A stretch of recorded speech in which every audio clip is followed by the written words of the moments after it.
I was in the 7th grade and the weather was fairly warm. I had just gone shopping with my mom for new clothes, so I was excited to wear them and show them off at school. I had woken up in the morning, threw on a pair of white skinny jeans, a mustard yellow lace tank top, a gray sleeveless cardigan over that, and a pair of gray sandals. I went to school and hung around the lockers with my friends before school even started, until my assistant principal came up to me, wiggled her fingers for me to come towards her, and pointed at my shoulders.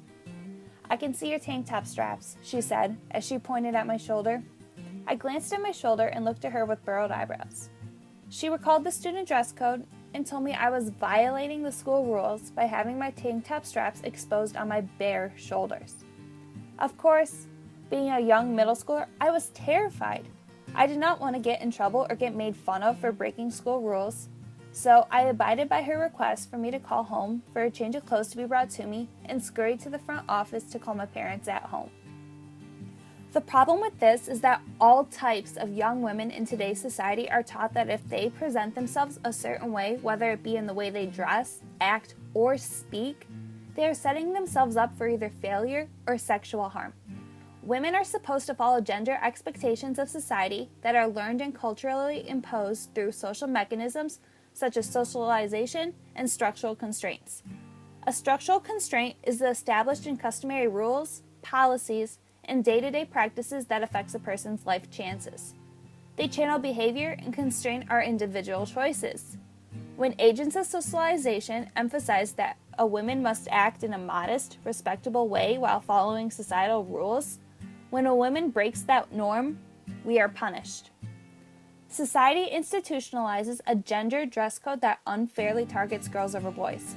Their attire is deemed as distracting to their male students and teachers and can interfere with the learning environment. Girls are banned from wearing skirts and shorts that do not reach the knees, tank tops that expose bare shoulders, or dresses with open backs. Boys, however, are not taught to avoid catcalling, leering, or harassing their fellow female classmates. Many use the excuse that dress codes actually help women be successful for the workplace in the future. This depicts the underlying sexism towards females. Sexism, by definition, is the belief that one sex, and by extension gender, is innately superior to another, justifying unequal treatment of the sexes. When a girl is taken out of class because of how she is dressed and is distracting her male classmates, his education and focus is prioritized over hers. When a school makes the decision to police how a young girl dresses while turning a blind eye to the behavior of young boys, it sets up a lifelong assumption that sexual violence is inevitable and victims are partially responsible just because of how they're dressed. This perpetuates rape culture and oppresses women to make them feel like they should be ashamed of their own bodies. On a broader worldwide scale, women are constantly hypersexualized and objectified for their bodies. Across the borders, women are punished dressing too provocative or even dressing too modest. We are socialized from birth that if we dress a certain way, we are subjecting ourselves to various forms of assault and life-threatening situations. If we wear too little clothing, it is a distraction to our peers and we get called derogatory terms such as slut or whore.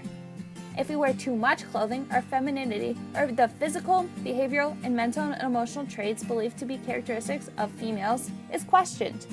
We wear clothes and symbolic items that pertain to our racial groups or religious preferences. We are looked down upon as outlandish. To discriminate against these qualities of being a woman and setting restrictions on free expression is unfair. It is a problem today that society takes things that are not sexual and sexualizes them just because a woman is wearing them. It is hard to change the rigid ideals of society. There's not much I could have done in the situation of the dress code when I was in middle school, but I could have stood up for myself against the agency that establishes these gendered dress codes. Instead of prioritizing a boy's education, start thinking of a girl's education as being important too.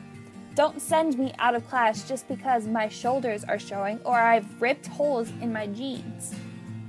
However, instead of teaching our daughters to not dress a certain way, teach them that self-expression is okay. Teach our daughters and sons that everyone is different and there's no need to discriminate against how they choose to present themselves.